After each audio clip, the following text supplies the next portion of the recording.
Hey team, welcome back to another episode of the Strength Game Podcast. I'm your host, Nick O'Brien, and this is episode number 162. The Strength Game is a weekly podcast dedicated to discussing all things physical culture with the coaches, athletes, iron enthusiasts, and experts deeply embedded in the strength game on both sides of the profession, both as coaches and as competitive athletes. I want to thank everyone who has liked, shared, commented, has listened, and subscribed to us on whatever your favorite platform is. All your support allows us to continue to bring on expert guests and highlight more individuals in the strength game, just like our guests today. I also want to take this time to thank our sponsors. Family owned and operated since 1976, Samson Equipment has been specializing in full turnkey weight room build-outs from planning to installation. Based in Las Cruces, New Mexico, Samson provides professional weight room solutions for those looking to lead the way in advancing our strength and conditioning profession. Coaches have relied on Samson as their top resource for all their weight room renovations because they provide the finest material and design, product customization, and the most reputable customer service in the business. So if you're in the market for elite level strength equipment, weight room renovations, or upgrades, be sure to check out SamsonEquipment.com to see how Samson has been delivering clients a long-lasting yet affordable product for over 4 decades. Also want to thank our sponsor, Cerberus Strength. Owned and operated by active lifters, Cerberus is trusted by the top strength sport athletes and lifters in the world. Cerberus's wide range of products are made by athletes for athletes, truly living up to its moniker, made by the strong for the strong. For training gear, sandbags, supplements, lifting straps, knee sleeves, and much more, Cerberus Strength provides the highest quality strength products on the market, designed and manufactured to help you defeat, destroy, and devour your competition. If you're in the market for the highest quality strength conditioning gear and strongman equipment, be sure to use promo code STRENGTH_GAME at checkout to receive 10% off your next order at CerberusStrength.com. Also want to thank our sponsor, Sport Kilt. Founded in 1995, Sport Kilt is the very first company to begin making casual kilts in the USA. Taking the traditional kilt concept, they crafted a casual kilt using modern materials that are perfect for Highland athletes and casual kilt aficionados alike. Sport Kilt offers an option for people looking for a tartan plaid kilt that is less expensive, comfortable, lighter, and durable, yet machine washable. So make the ultimate Celtic statement by checking out the full selection of kilts and stylish kilt accessories at sportkilt.com, and be sure to use promo code TSG to save at checkout. And in this week's episode, I am joined by Kenny O'Mary. Kenny is the Assistant AD and Director of Sports Performance at Sacramento State University. Prior to relocating to the West Coast, O'Mary served in a similar role as the Associate Athletics Director, Director of Student Athlete High Performance at William & Mary since 2021. Before joining the tribe, he was the Director of Strength Conditioning at Howard University for 3.5 years. O'Mary primarily worked with the football, volleyball, track and field, and women's soccer programs, in addition to overseeing the 19 Bison varsity programs. O'Mary began his career at his alma mater, Eastern Kentucky University, as an intern coach from 2009 to 2010, before being promoted to graduate assistant from 2010 to 2012, and eventually full-time assistant from 2012 to 2013. Additionally, Kenny garnished experience as an intern coach at Louisville in 2011 between his roles at EKU, and later joined the staff at the United States Military Academy at West Point, where he worked from 2013 to 2017. O'Mary is active himself in the weight room and continues to train while balancing the rigors of the collegiate coaching schedule. He is an avid lifter and enjoys golfing and hanging out with his dog, Coach, when he is not training in the weight room. Like I said, I'm excited to have him on the show today. So with all that said, let's get in the game with Coach Kenny O'Mary.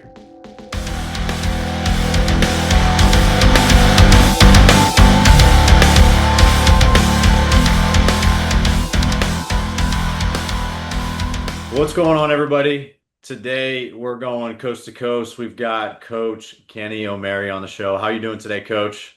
I'm doing good, coach. Excited to be on. Hey, I appreciate your time tonight.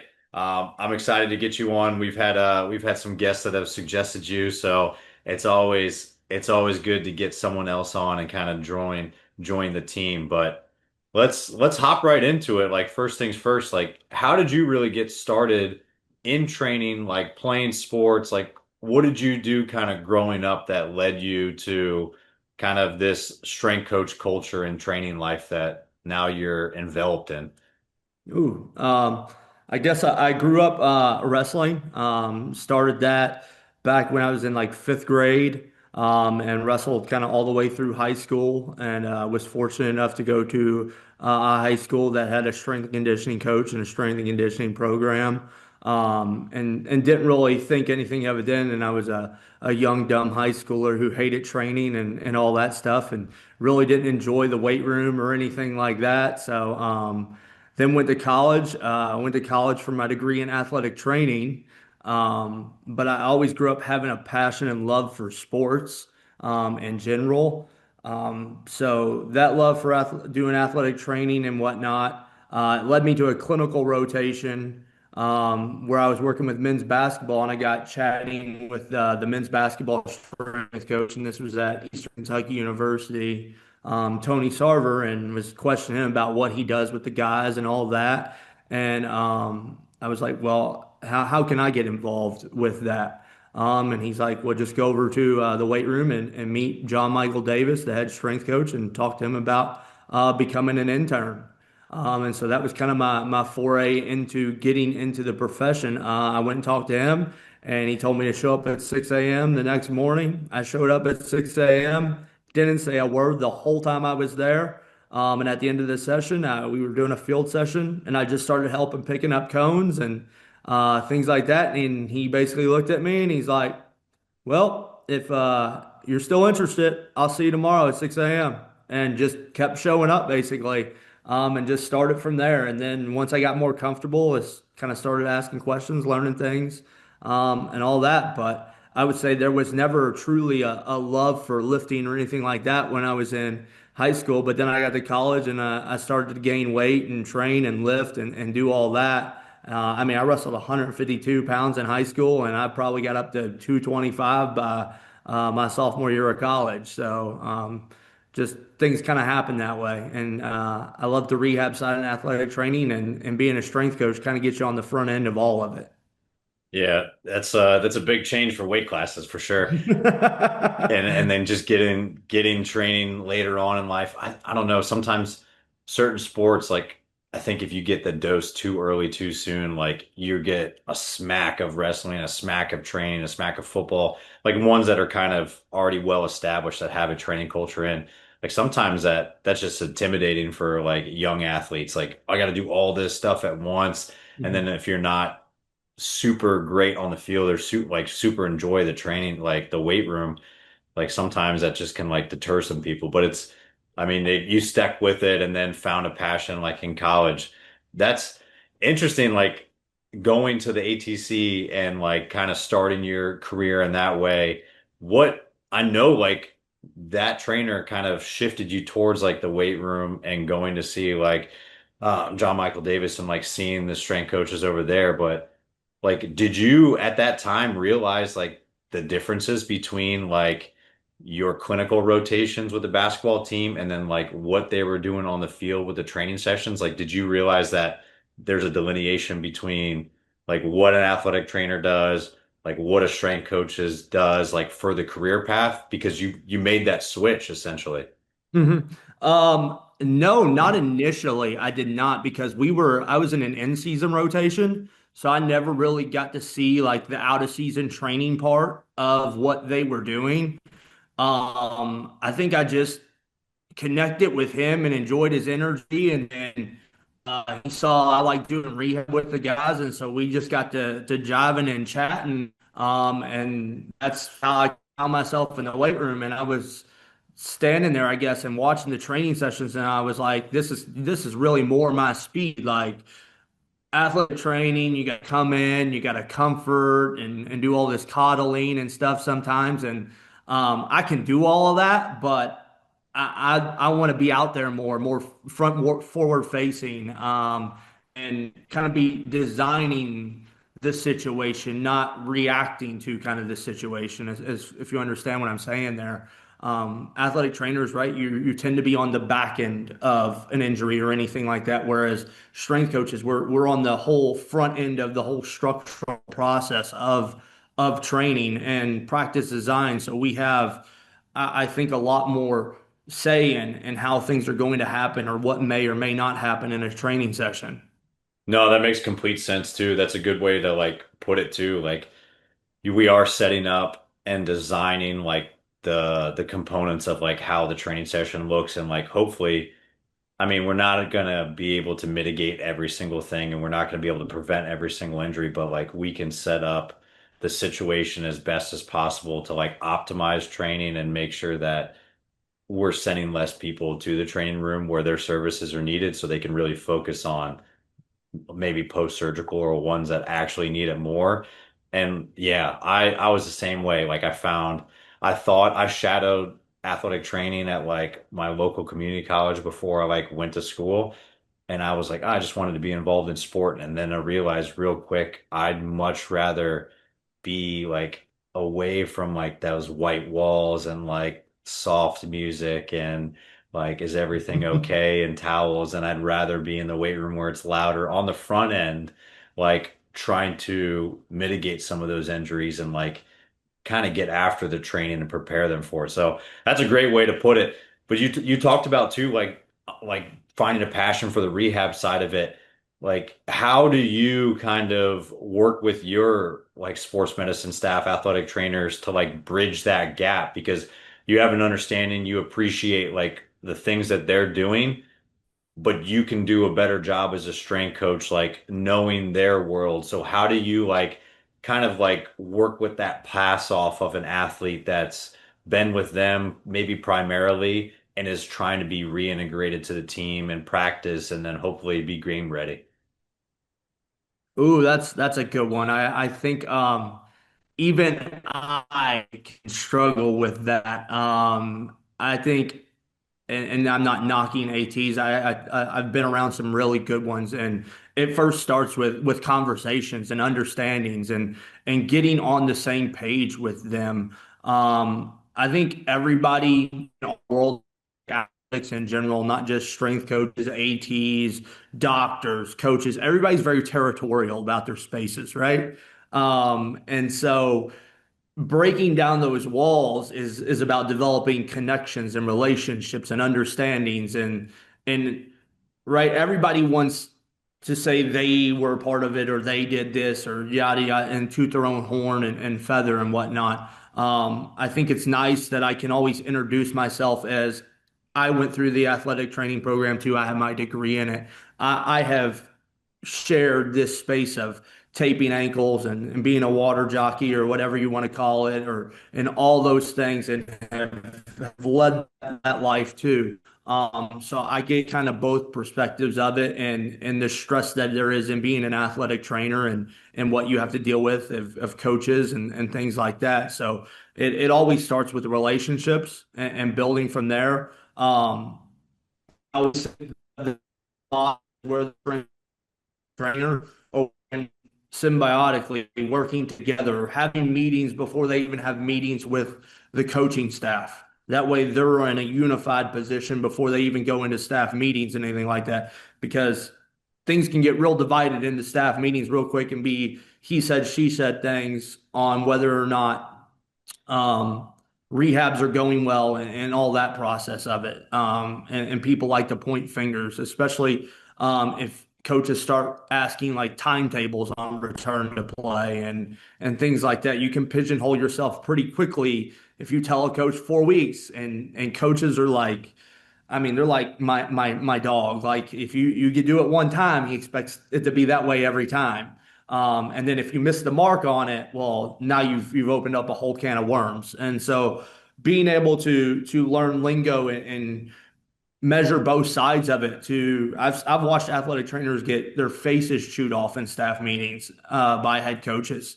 And so being kind of the liaison to both helps a lot too sometimes. It's kind of being the middleman to mesh it all together. Yeah, that's a good point too. Like you do see that like a lot of times athletic trainers hold a lot like of power like in a way because they are the medical professional and they can limit playing time and those timetables are like for coaches that's crack. They are on top of that and if you're over by a day like they're an elephant. They're never going to forget that when you said that they would be ready by this day at this time. And it is nice to kind of have, and I do see like that comparison, like having that strength coaches in the middle, like kind of speaking the same language between the two, because you have to be like a little liaison because the athletic trainers are looking out for the best interest of the athletes as well. Their timetables and like how they're doing rehab and like the information that they're provided and the feedback they get with the athletes, like it doesn't fit a perfect script. Like it's not going to be like how a study comes out or how another person rehabs is faster or it's not cut and dry like perfectly linear. So a strength coach is like it's helpful for them to like maybe speak a better language because it's like a little bit closer to like what that sport coach is doing. But having all three on the same page, and then like if you have a doctor or you have physical therapists too that are on that kind of continuum, that only kind of helps the athlete be best prepared, and then ultimately like the team be able to outfit those players and integrate them as quickly as possible when they're coming back from a chronic injury, or surgical procedure. So that's a great way to put it. You're unique in that you have had experience like on the athletic training side. Like you're heavily involved in the strength side. You've been director at multiple stops over the course of your career, like Howard, William and Mary, and Sacramento State. Like I don't want to harp too much on the athletic training side, but like strength coaches that don't have that experience like you have, even if for a short amount of time for that clinical rotation, what do you think is like helpful for a strength coach to like kind of step into that athletic training sports medicine world that can better help them relate to like what their job looks like? How can they understand a little bit more where that sports medicine provider is like coming from? I think at Howard, we did probably the best job of relating the two areas. Dan Bellamy, he's the director of sports medicine, assistant AD title at NC State now. And he was my boss, but he was the head athletic trainer at Howard too. And so we did like crossover education with the strength staff and the athletic training, the assistants, and even the athletic training students, and kind of vice versa. So they would come in and like I would teach them how to clean an Olympic lift or squat or things like that, and they would and go over kind of and then we would teach us things in there and kind of do this crossover type education thing. And I think it just bonded everybody in understanding the what and why behind each side's doing each thing, and kept the relationships really tight. And I'm not saying everybody has time to do stuff like that, but I think it just gave everybody a newfound respect for what everybody was doing. And it was something we did, and we did it once a month or something like that. It wasn't like we're doing it once a week or anything like that, but it gave kind of everybody an opportunity to see everything too. Um, some places, I mean, the athletic training room when I was at William and Mary, the football ATs were in another building across campus from where the weight room was, and so that just came down to conversations and connection there and relationships. But it's been different kind of everywhere I've been. Here at Sacramento State, I interviewed the athletic trainer we ended up hiring that was working with football. So I did a lot of interviews and things like that, and kind of had my opinion and say in who we hired on that front. So a luxury on that side of things. So, but I just think the crossover education thing was kind of the best thing that I've seen done and would highly recommend it. Yeah, that's a great tip. I think that's awesome to kind of get both staffs. There's similar professions. We work well and we work hand in hand with each other. Like what better way to kind of like bridge the gap and like kind of take a peek behind like what each person's job looks like than to just kind of sit down with each other and kind of go over similarities, maybe some differences between the staff. I think when I was at Jacksonville University, like Doug Fry, like was the director. He still is the director of sports medicine there and assistant AD title, all these other things. He's been there. He's been there maybe since the school was built. Like he's a namesake there. And we did that for my first year there as well.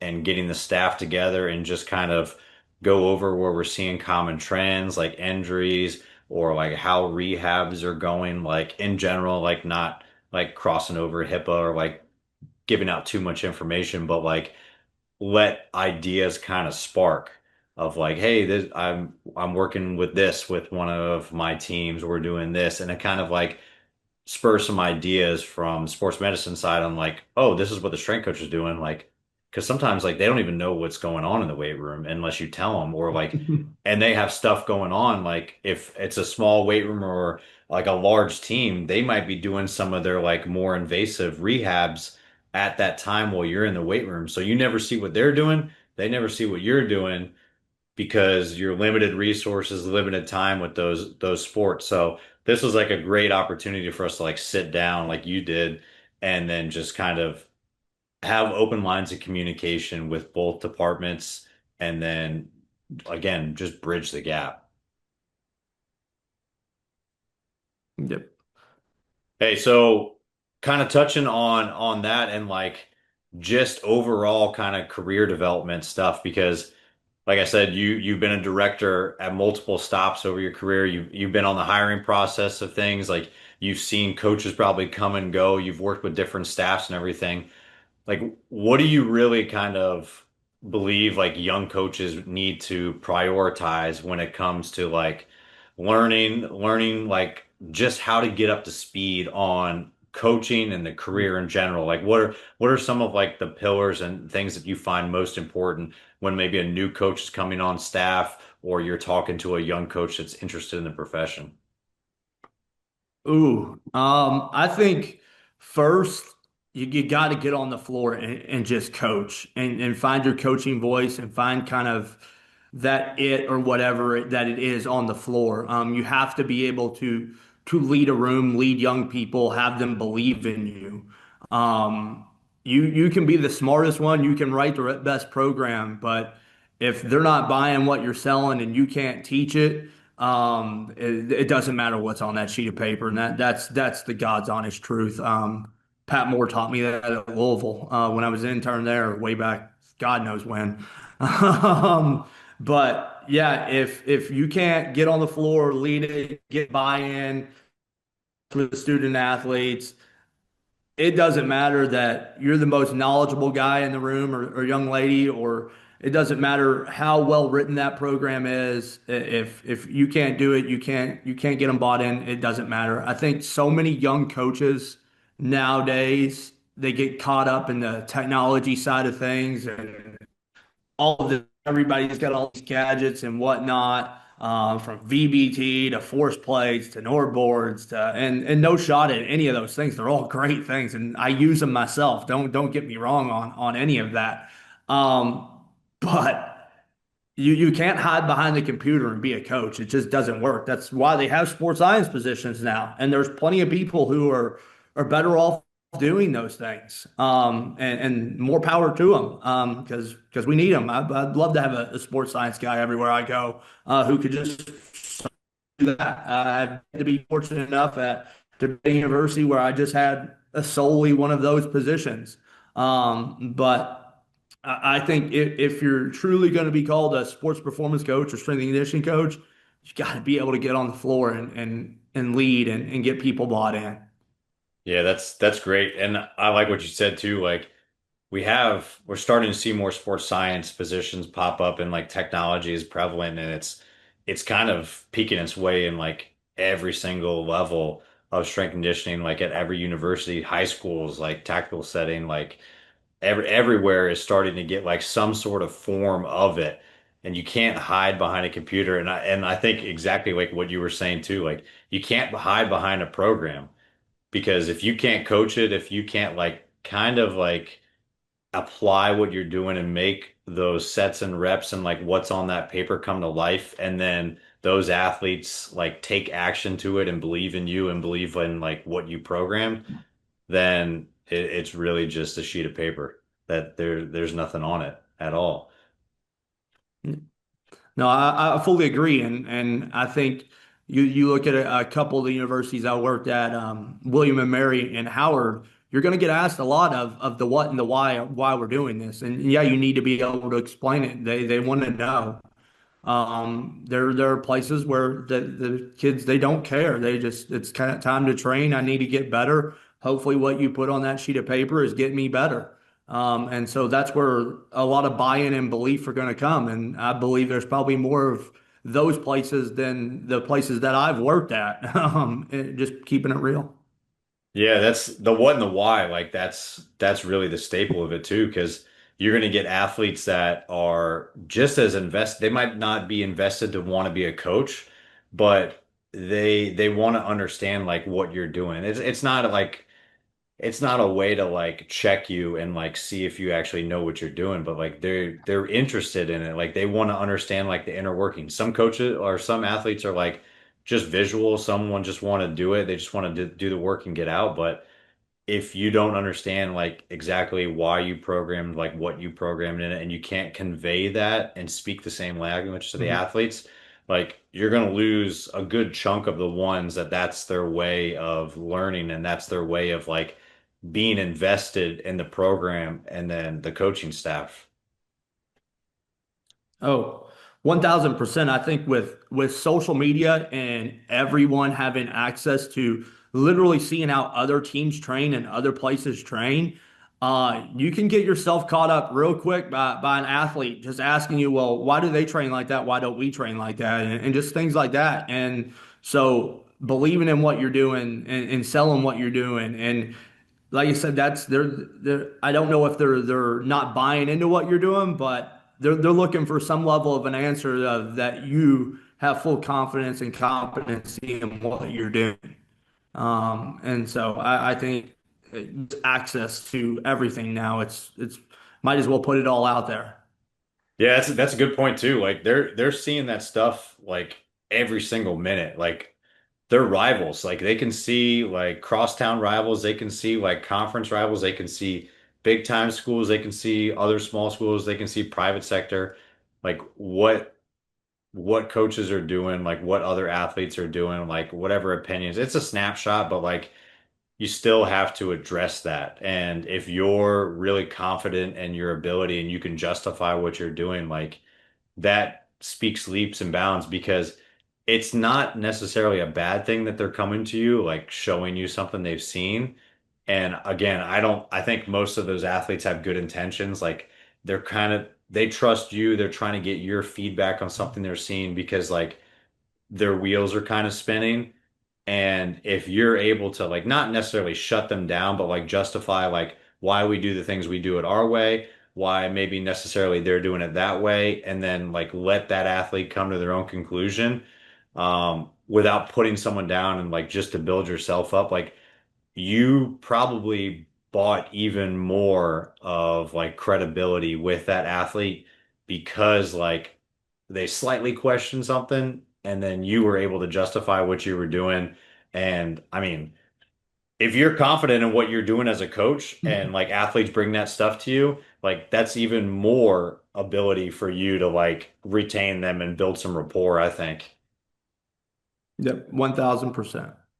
Hey, so kind of touching on that stuff a little bit, like what are some of like I guess the things that you had to kind of go through with developing like that philosophy, like some of the foundational principles that really you kind of hung your hat on as a director? Because like being an assistant coach, a lot of times like you're kind of the head coach of your sport, but you're still, if you fall under the Olympic umbrella, a football umbrella, like, or just like general sports performance department, like you're still kind of running regulations and like maybe some foundational principles that the head coach has. But when you're a director, like all that stuff is kind of getting dictated by you, created by you, like input from other coaches, but like that's your program, that's your department. How did you kind of like go about like developing that in your first year, like as a director, like at Howard? And then kind of how have you over the course of time, like refined it, like going from director to director role at different spots? Okay. So just we're talking about in department in general, Yeah. not with sports. Okay. I'd say, God, I made so many mistakes when I was a first-time director at Howard, and I only had one assistant with me at Howard, so it wasn't like I'm dealing with this massive department. It's literally me and one other guy, AJ Levy, and a small office, probably as big as these two of these tables I'm sitting at right now. We had two tiny desks in this office. So, um, from a leadership standpoint, there, it was like, well, I'm the director, you're the assistant, like title, whatnot, but we're going to literally be around each other for 12, 14 straight hours every day, like within 5 feet of each other all day long. So, relationship wise, yeah, I got to come in and set the standards of what the room is and the expectations and all that. Like if I want everybody to walk in and wear something that says Howard University on it every day, well, I have to set that standard and I have everybody that standard. That's one very important thing to me is come in at least if your team's not going to dress the same set forth by your head coach, at least come in wearing something that says where you go to school on. I've been in places where athletes wear other schools in, and that's like crazy to me. And so that was kind of one of the things that you change when you go in and they don't think anything of it. That's the crazy thing about it. I always put it like, would you have a problem if I walked in wearing another school shirt? Well, while working on the job at this school, and then try to explain it to them like that. Like, don't let me have more passion for this place than you, who's going to get a degree from here, when I am just a placeholder and you're a true stakeholder here. You're going to have the degree. I'm just a place in time here. And so it's coming up with kind of that policy and procedures manual type stuff and making sure everybody's on that. Like I said, Howard, I was very, very raw to it all. Running a department for the first time, we had 21 teams, and it's me and one other guy, and we're just figuring it out. So I'm sure I made a ton of mistakes. I was probably a little bit more hothead when I was younger than I am now. Patience is a thing that I've learned, and probably some of my assistants would call BS on that, coach, whatnot, even to this day. And so good for them if they say that. But then went to William and Mary after spending about 4 years at Howard and kind of refining things. And William and Mary was really my first true opportunity of having a staff. I mean, there were 5 people on staff, and when I got there, I had to hire 3 people. Literally when I got there because everybody kind of quit during COVID and whatnot, and it was a whole thing. Um, and just kind of reestablishing the department. And it started with a policies and procedures manual of here's how we're going to operate, here's how we're going to dress every day. If you don't have anything early in the morning, here's the expectation of when you need to be in by, and kind of holding the line on all those things. And then on top of that, when you're paying the salaries that aren't the greatest salaries in the world, the young men and women you're going to get are going to be young and relatively raw in the profession. But when you start hiring those people, what you're looking for me personally, if I know I'm going to probably have high turnover and I'm going to hire young, then I want to find the best and the brightest and most energetic, I call them gunners, that I can find.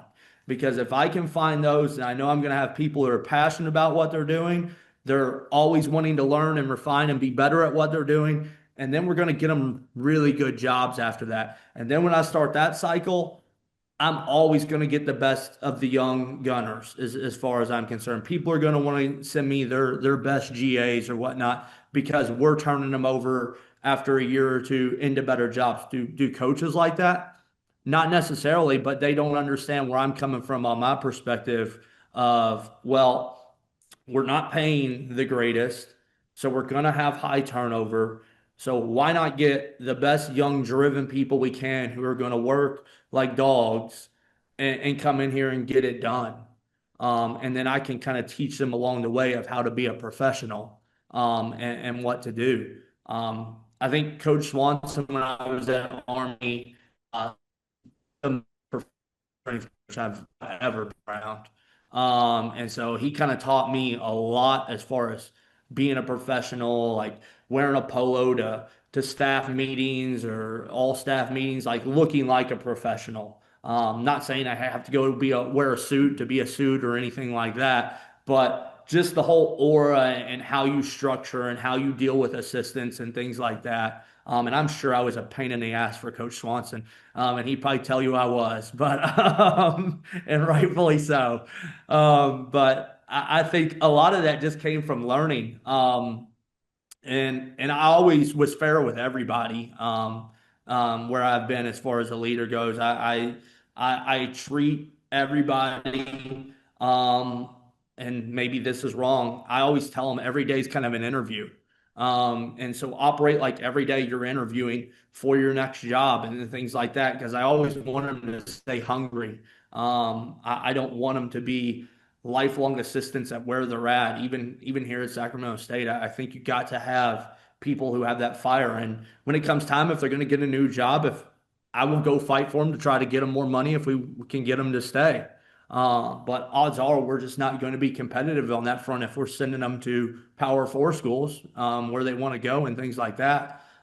So that's always kind of just been the goal for me. It's like if I'm going to be at a place that doesn't have the best salaries, then the best thing I can do is help pick up the phone for them if they do a good job when that time comes. And I know they're going to do a good job because I hired them. So that's kind of how I believe in operating, and then the getting them in line with their sport coaches and things like that. And you kind of got to pick and choose who's working with certain coaches. Do they fit that mold? Maybe this is the best person, but is this the best person for this job too?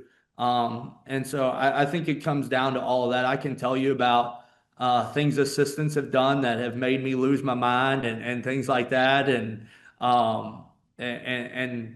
the assistants that have done really great jobs and gone on to way better places and things like that as far as from appearance or whatnot of what they were looking for.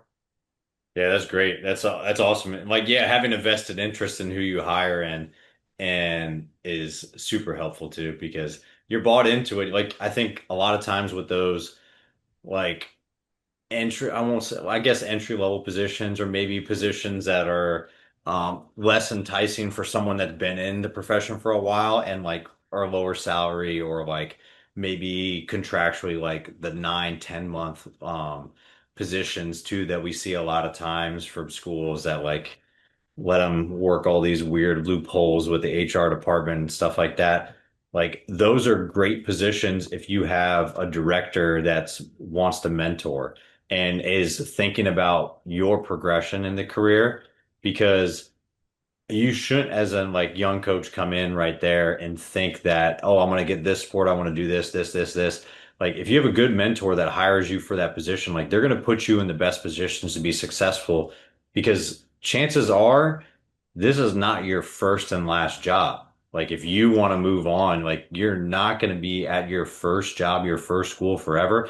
There's so many coaches that I've talked to. I can I can only think of like one offhand that's only been at that one school forever.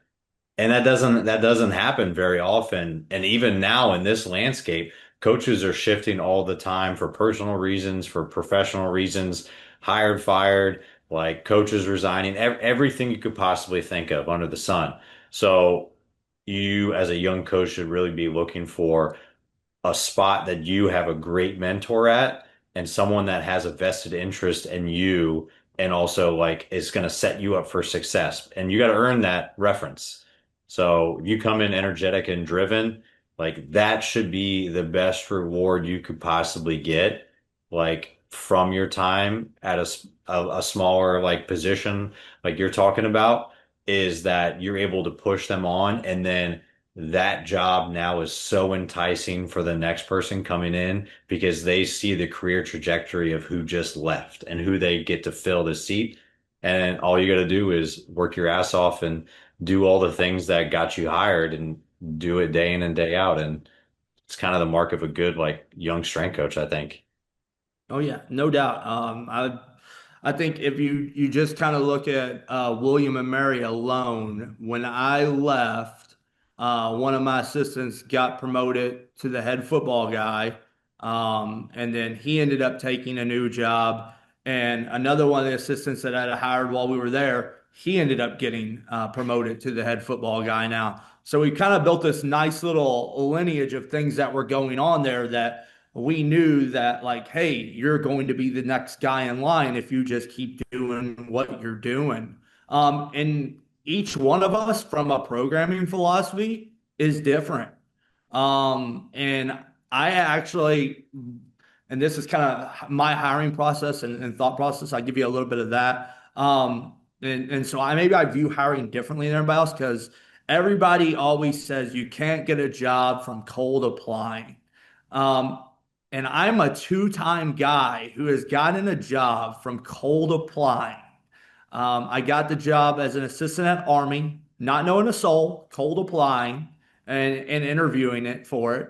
And then the same thing at Howard. I didn't know a soul at Howard. To get the job, I cold applied. When they called me, I forgot I'd even applied for the job. And I ended up not being the first choice, but I got the job anyways. And I always said, just because I'm not the first choice doesn't mean I'm not the best choice. Live to be first choice to be the best choice. But so for me, I always view the hiring process as I'm always going to have people who I trust and recommend people to me, but I'm going to be pretty wide open in the hiring process. And phone interview a ton of people. And so everybody kind of gets a fair shake with me if they meet the certain qualifications and all that stuff. I will call a ton of people. Like that was one of the things that astounded one of my assistants. He's like, you've called like 20 people.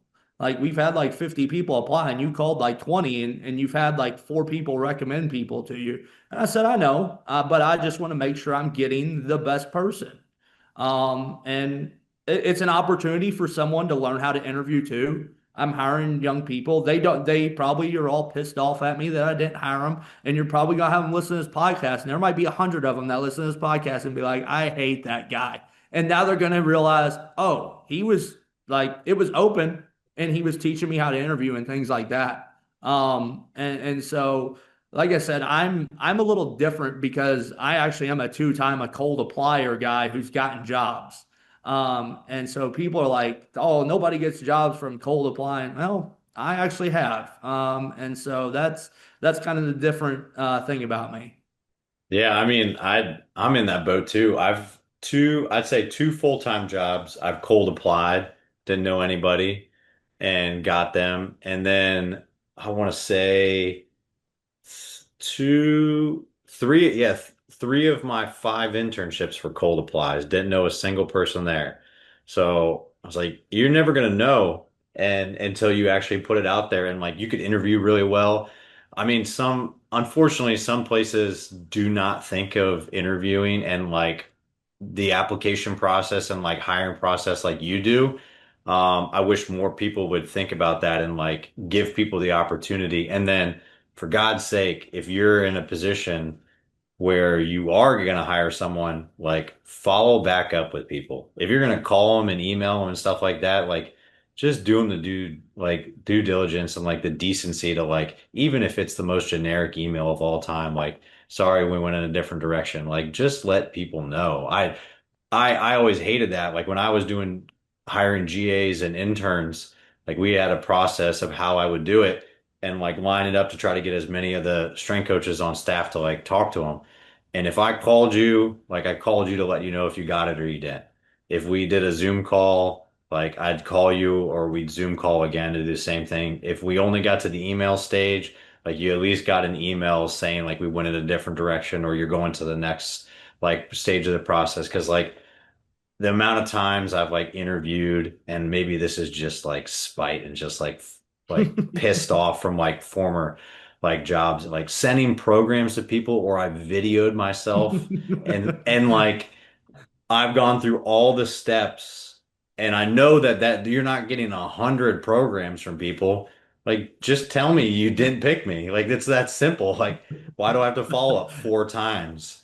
So, I mean, that's my soapbox with stuff because like I've done 5 internships and I've worked at so many places. Like, I think the mentorship process and the mentee process and like going through an apprenticeship style like program and being vested in the coach that you're working with and like shadowing them and learning from them, like that's an important like intimate thing that like you have to do early in your career and you keep doing like when you talk to other coaches and you learn from them and you reach out to them, like you got to show them that same level of respect on the back end. And the coaches that are also giving that information away, it doesn't take too much time to just like follow up, especially if it's a hiring process like that. No, 1000%. I mean, God, I just thinking about all the people I've called and what. I think being able to at least get an interview, you get a job or you don't get a job from it, it needs to be looked at as a learning process because I know even to this day, if I haven't interviewed for a job in 3 years, I know I'm gonna be real rusty on that first one out, and it might be ugly. And it's because it's not something you do all the time. So just trying to get reps at it, like I know people try to simulate interviews and internships and things like that, but it's like on game day when you're playing the sport. It's just different sometimes. The live rep is just different than the practice rep. Oh, no doubt about it. But it's nice. Like if you can't replicate it the same way, but at least you have something at least close enough. And Mhm. I'm sure you're the same way too. Like you've probably had like young interns like or GAs and assistants like you're seeing grow in the profession. Like it might come down one day in the future where one of them is like hiring you on or like you're crossing paths again. I've interviewed multiple times with like similar people that have been in like different roles, like at a different place. So the It's funny you profession bring is that up. small.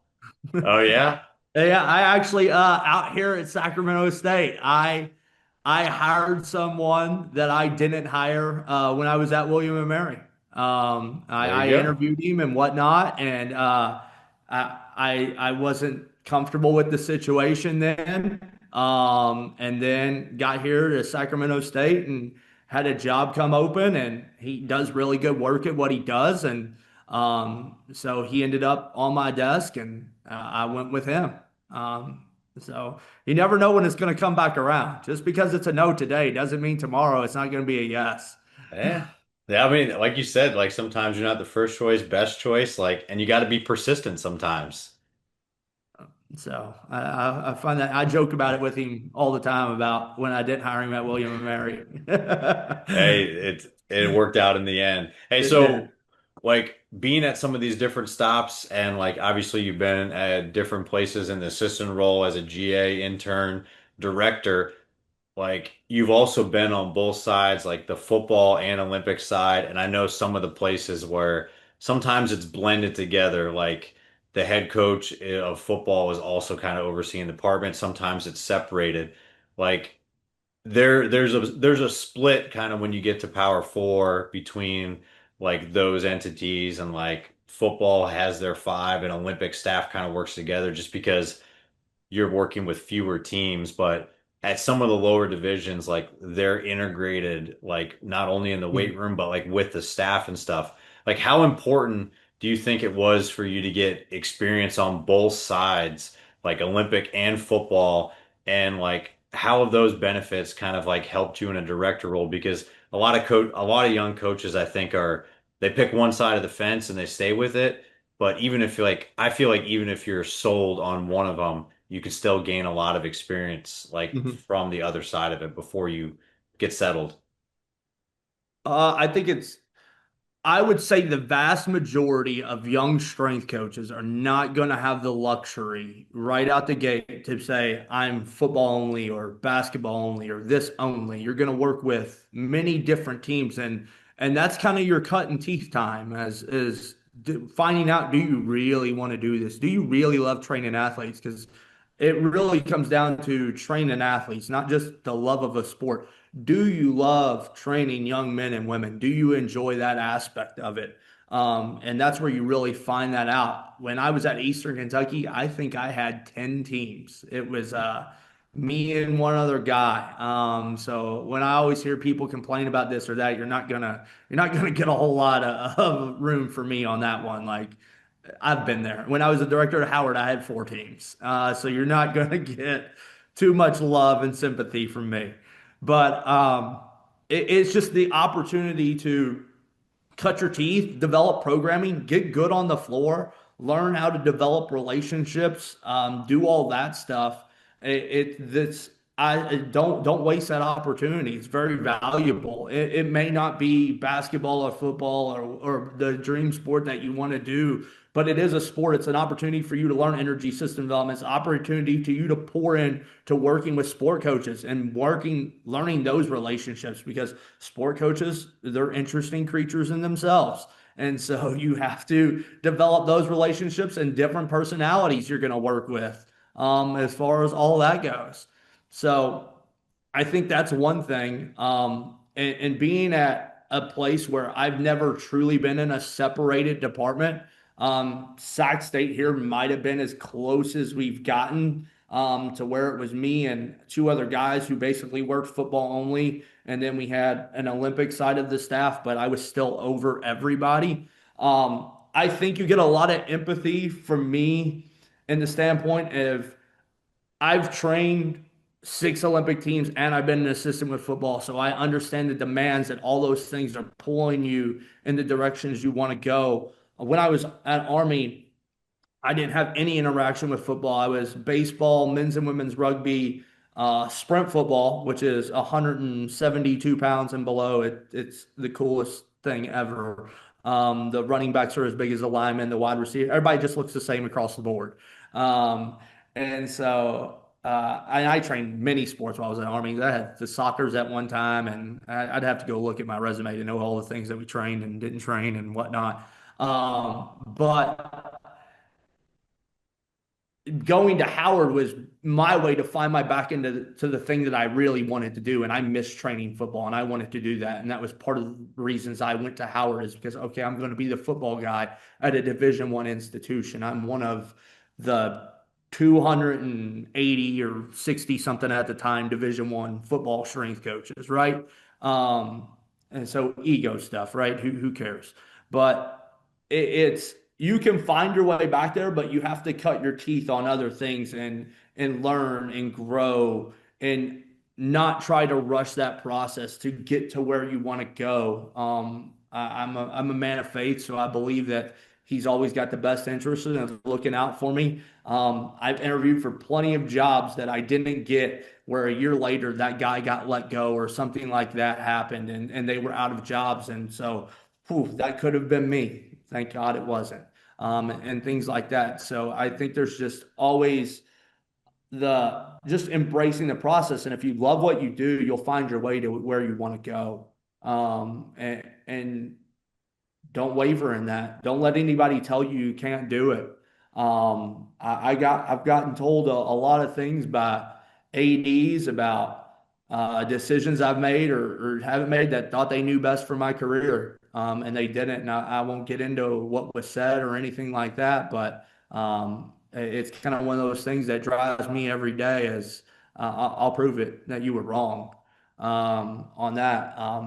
So it's I'm always going to be empathetic to the people who are doing the crossover because football demands a lot. Those Olympic sport coaches, they demand a lot and they deserve a lot. So I've always been one to make sure that when I was at William and Mary, everybody was crossover. And I always made sure that they kind of had their priority team, and their priority team was number one at the end of the day. And there were times where if there were four people working football at William and Mary in the spring, I might have had me and one other person in this session, and then he subbed out, and me and one other person in that session, and he subbed out, and then one of them came in. And it just got to a point where as long as we were coordinator and I knew who was in what session of training with football, then we can make it work. And so you just have to be kind of open to that. I know there's going to be people, you need to be at every football training session. That's the priority sport here at so and so school. Well, those coaches of those teams, they're also priorities as well. And those student athletes are priorities and they demand care as well. So it's a really bad look for the department if they're not getting their fair share of exposure. And I think a lot of those Olympic sport coaches, they're also very understanding too of, yeah, my person has four other teams. Like I know I can't have them at every on-field session or something like that. Um, but I've also told the younger ones where you can do on off-field sessions or on-court sessions with your team. That's an opportunity for you to learn something outside the weight room too, and not just be a meathead in the weight room. Getting that field exposure and writing stuff for field or things like that. That's important to your development. So it's learning how to manage those loads and seeing that if they're getting burnt out or stressed out about all of it, pulling them back, showing them some grace from that, and making sure they're able to continue to focus on their teams. We'll manage the football thing over here, but I don't want your coach in my office complaining that you're not able to do your job. That's more of a headache than I want to deal with. And I've always given my assistants room to deal with their sport coaches on their own too. And I've told them like if they come to my office, then we got a bigger problem, especially if you haven't told me about the problem that's going to come to my office. So don't let that come to my office unless you've talked to me about it and we've gone over it. Then sure, send it down to my office and I'll help you out on that end. But if this problem comes to my office and I don't know about this problem, well, then I'm gonna have a problem with my assistant. So it's teaching them how to get on the front end of things so I can have their back when it does come down the pipe the other way. That way I'm not caught off guard by said problem either. And so I've always tried to have my assistants back, and I've always told them, look, if this problem gets to my desk before you telling me, then I'm gonna have a problem with you because you haven't told me about the problem. Yeah, you got to be in the loop, especially if you're giving your assistants that much like leeway to like run their Mhm. teams. And then like there's constant communication like with coverage when you're a department that oversees all the sports, and especially like if it's a shared weight room too, like you got to coordinate all that stuff and who's helping. But yeah, it's if the problem like reaches your front door and you don't know about it, like it's going to be a bad time because then you just got to sit there and hear it out. Like you can't even defend your assistant at all because Yeah. it's a game of, well, now I got to go hear their side of it, and it's just it's not a good scenario at all. But no, I like what you're talking about because, like, I think a lot of people that are on maybe the basketball or football side and have been predominantly been on that side, or maybe have been like more on some of the Power Four schools and haven't seen lower division levels or FCS programs or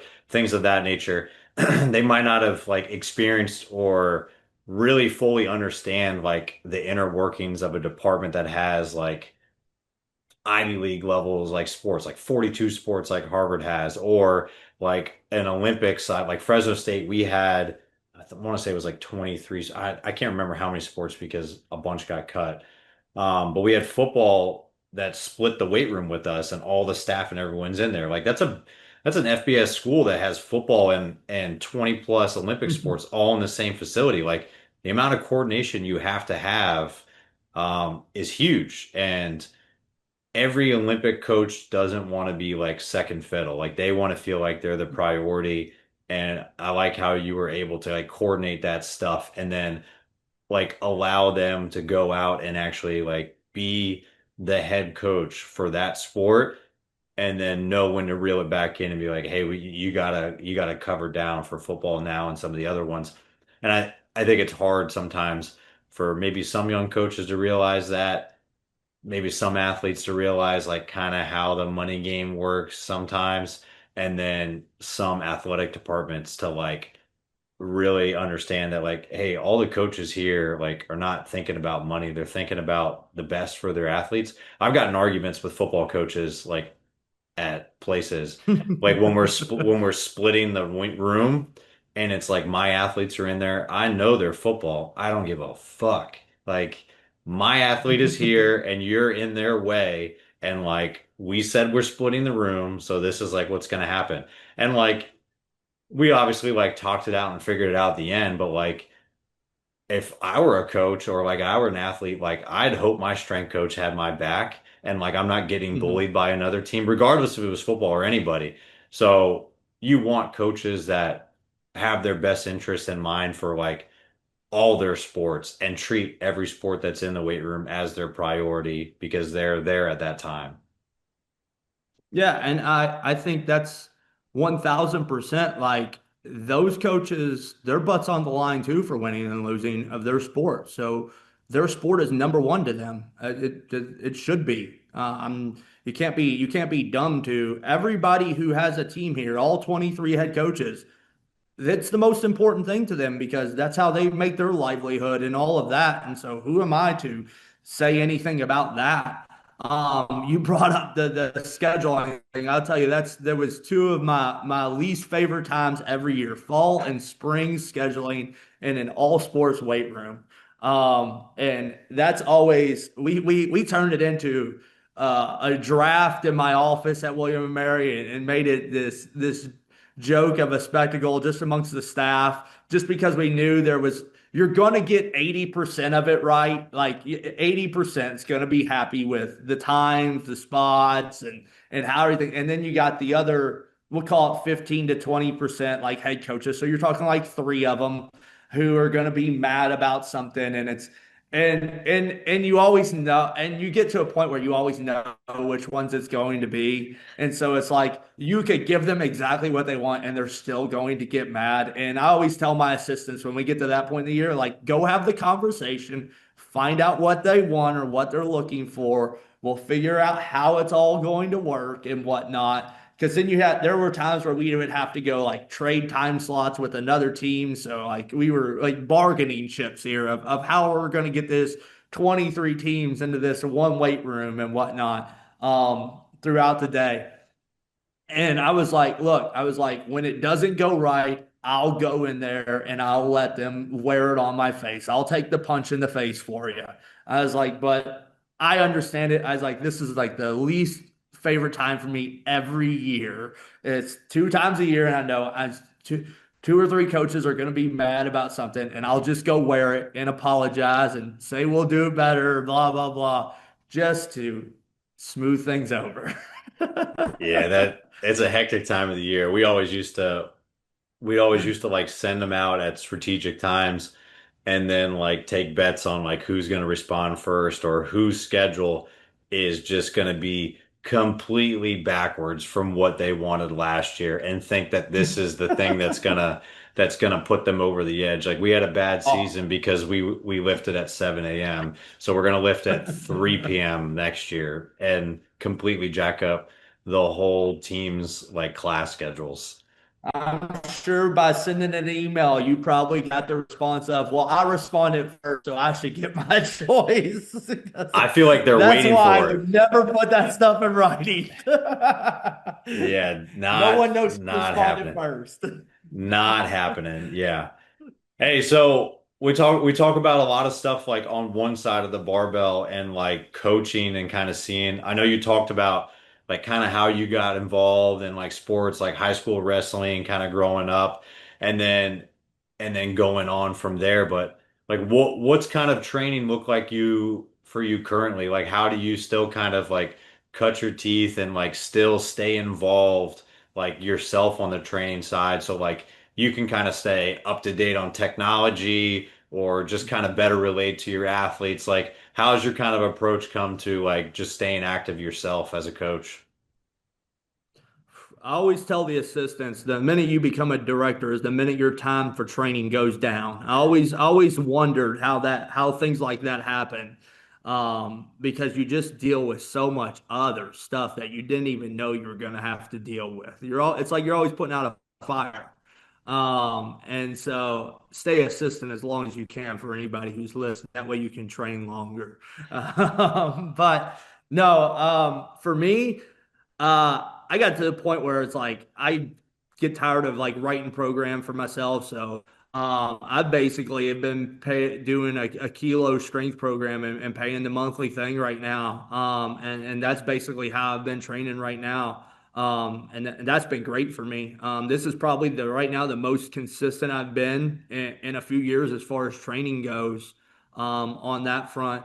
So just trying to be in better, healthier shape because, like I said, you can just get so far removed from training when you become a director and whatnot, and all the stuff you got to deal with. But I used to love Olympic lifting, and cutting my teeth on that, and then my elbows gotten kind of gunked up and can't really catch a clean very well anymore. Without being in a little bit of pain. Probably need to go get that looked at some point. But right now, to kind of maintain training, I've been just doing the monthly Tempo Town Kilo Strength program. And then I'll go put on the 40-pound weighted vest and go do a little ruck walking as far as some conditioning and stuff like that goes, as far as my cardio right now. As far as staying up to date with training and stuff like that, I mean, there's only so many ways you can clean, snatch, front squat, and back squat, and bench, and do all of that. So I've been doing that long enough, and still do the vast majority of those movements. I love squatting. The coaches and athletes will tell you they'll always come in and see me squatting around them and stuff like that. And that's kind of how you continue to cut your teeth on that. And then every now and then, if you want to challenge a kid to a little 100-pound dumbbell bench press for how many reps they can hit versus you can hit, and I always say when I do that, I know I'm going to win the bet because why else would I be making the bet? They've yet to figure that out yet. So I tend to tell them that after they lose the bet that, yeah, I only make this bet when I know I'm going to win. Yeah, timing is So everything. yeah, exactly. But as far as like VBT and stuff like that, this is the most exposure I've had to it here at Sac State. So really getting my hands on it, understanding it. We started using it with kind of the football guys in season. We were just trying to drive intent more than anything in season with it. Just trying to be more explosive every rep, is what we were doing there. Because I was kind of going, we would do like a max effort week as far as then a kind of dynamic effort week with it, and then a repetition effort week with it. And we were kind of rotating in waves on that end season, keeping the guys fresh, especially our bigger guys. Our skill guys, we were kind of sticking with the same old. We just weren't doing kind of the same movements. Like the only similar movement they had was maybe on repetition effort work, kind of the squat pattern on that. Otherwise, they were doing on max effort days, kind of a pin squat variation, and then on dynamic effort days, they were doing some level of a step up, a small box step up, is what we had them doing on that. Okay. So I think it's really just making sure that athletes still know I look the part so they don't like you never train or anything like that. And every now and then they'll come in and see me squatting. They'll be like, "Oh, Coach O'Mary's squatting and weird music's playing." So I listen to a little bit of everything when I train. So you come in, you listen to gospel music, country music. I like to be in my feels when I train. So it's always going to be you're always going to be in for an emotional investment if you come in and lift with me, as far as that goes. But yeah, I think playing around with the Nor board, we did a lot of that at William and Mary, so I have a good understanding of that. Force plate still, wrapping my mind around that. That's for the young kids, as far as all that goes. Hey, it's a great time, I think, like training, like when you're just trying to stay active, you're trying to still like you already have so much experience like under the barbell too, like bringing in new technology, kind of trial and error some of the programs that you're going to work with your athletes like ahead of time, and then just staying active yourself and like keeping skin in the game. Like it's always helpful, I think, to like build some rapport with your athletes and like better connect with them because you guys are going through the same trials and tribulations. Like you're just trying to beat yourself for the day and like win against the barbell. And like I think they respect that more than anything. When it comes to like that program you talked about and everything too, like how you talked about like just how much like weird kind of fires you got to put out. Like no one knows like how much workload and like the type of workload that a head coach and a director has until like you're really in the seat. Like how valuable was it, do you think, to just like be able to outsource your programming? Because you're fully capable of writing yourself, but like Mhm.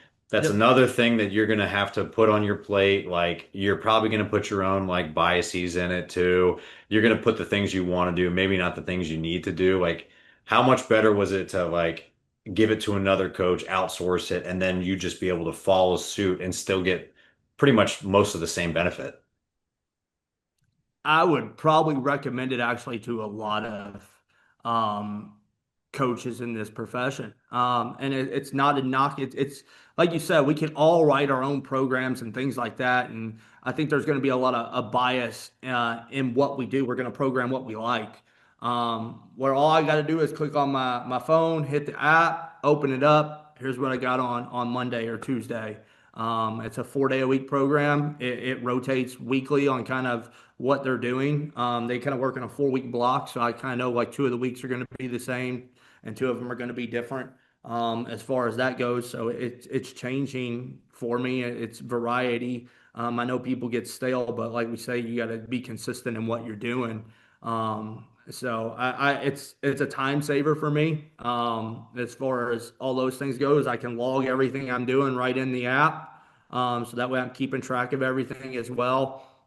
Um, so it's just nice and not having to think about that, like, oh, what am I gonna do today, or dry erase board, something like, yeah, we can. And younger me would go out and ham sauce the prowler and flip a 500 pound tire. And way back in my Eastern Kentucky days, I loved doing that. I'd be out there murdering myself in the summer, pushing the prowler 100 yards and then flipping a tire 100 yards and just being a jabroni and being a meathead and no rhyme or reason, and then hitting heavy box squats and things like that.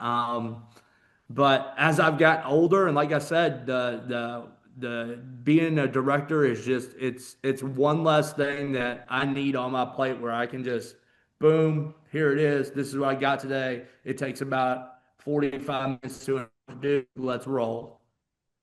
No, that's perfect. That's great advice. I know a lot of coaches, myself included too, like look towards that because there's so many competing things like on your schedule, and I want, and I think it's a learning opportunity too because you get to see how someone else programs. Like you get to Yep.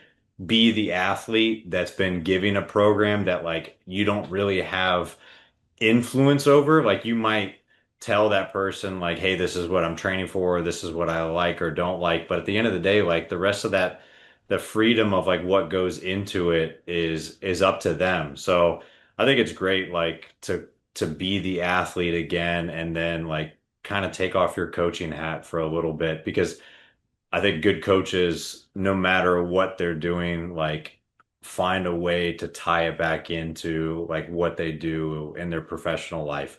But to take a step away and detach, like I think only helps it.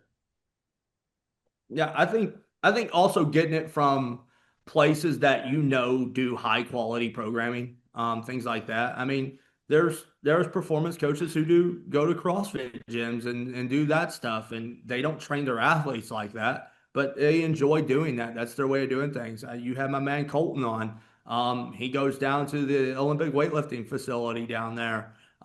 It's just and he's having someone write his program for him. It's just another outlet, a way of doing things that we ourselves need structure too. And sometimes that best structure is from an outside source or an outside influence, right? I'm paying money for it. I have skin in the game financially on it. So I'm better do it. Yeah, I think that's the biggest thing too. Like when it's not coming from me, like I feel obligated, I feel guilty if I'm not doing it. So it's great when someone else is doing it because I don't want to change anything. I don't want to do anything. I don't want to alter it because I'm invested in it. So it's great advice for anybody, especially someone new in a director role that's like or like maybe moving or something like that is just like completely overwhelmed, but still wants to train, try something new, get someone to program stuff. So that's great. Hey, coach, well, like any good training session, we got to end the show with a finisher. And you started talking about like tires and prowess, so you got me fired up. We got 4 quarters, 4 questions, and maybe overtime at the end. So you can go rapid fire. Or if you feel like more details needed, have at it. But you ready for the first one? Sure, let's have it. All right, first one I got for you. Biggest influence in the strength and conditioning profession. Ooh, I could name a few people here. I've got to say the OGs who got it started for me, Chad Scott and John Michael Davis. And I'll put Tim Karen in there as a close third, and I don't even know if he realizes that or not. All right, there we go. Hey, so when you're not coaching, not kind of training, like what are some of your hobbies that fall outside of those weight room walls? I like to golf. I'm not the greatest golfer in the world, but I like to get out there and rip it and play a little golf. All right. Hey, so I know originally athletic training was kind of the venture. You got sucked into strength conditioning and the dark side. But what do you think you might be doing if strength conditioning and coaching wasn't a profession? Like what do you think your career path might be if it was different? Uh, God, good question. Maybe art, painting. I always kind of enjoyed that. I always said you got to kind of be on all the great artists were always drugged out of their minds. So you got to do quite a lot of drugs and mushrooms or something to be an artist. So not really my cup of tea on that front, but I like painting. All right. Yeah, take a different approach to it.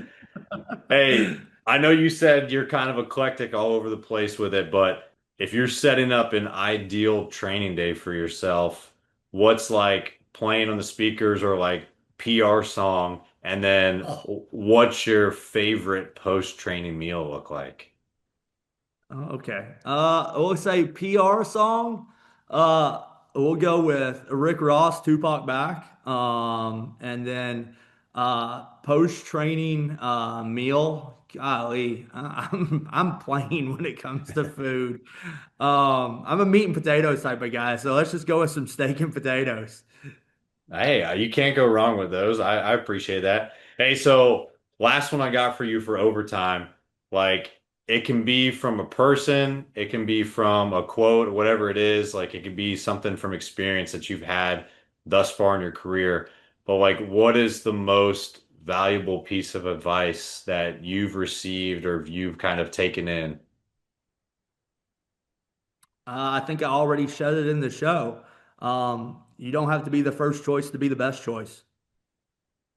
Hey, listen, I love that. I think that's great. And I think that's a testament to a lot of the coaches that are in the profession. Like persistence, like being driven, being passionate, like really loving what you do, like being bought in, like really, like you said, loving the athletes, like loving training, like young men and women. Like if you're a collegiate athlete or a collegiate strength coach, loving like who you're working with and just development and that work ethic and grind of being a coach, like sometimes it works in your favor, sometimes it doesn't. Like be the best choice. So that's awesome. Well, Coach, I appreciate you coming on today and sharing some wisdom all the way from the West Coast over there. But for anybody that's got any follow-up questions for you, kind of want to follow along your journey, see what you got going on, where are the best places they can follow?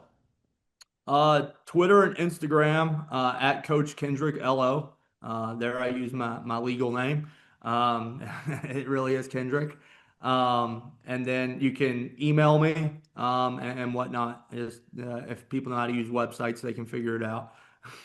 Easy enough. Yeah, you got to do a little bit of legwork too, especially you got to be the best choice. Like do a little bit of legwork. Well, hey, coach, again, I appreciate it. It's been great talking to you, and best of luck leading into this summer. And we'll talk soon.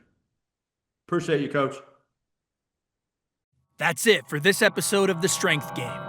Thank you again to this week's guest and to our sponsors. Be sure to connect and keep up with our guests at the links in the description below. Remember to subscribe to us on Apple and Google Podcasts, Spotify, or your favorite podcast provider to stay up to date on all future episodes. Also, check us out on YouTube and CoachO'Brien.com, where you can find all the video versions of these episodes, as well as show notes, episode schedule, and much more. Comments, ratings, and reviews are always welcome and appreciated. Thanks again for tuning in, and be sure to join us next week for another great episode of The Strength Game.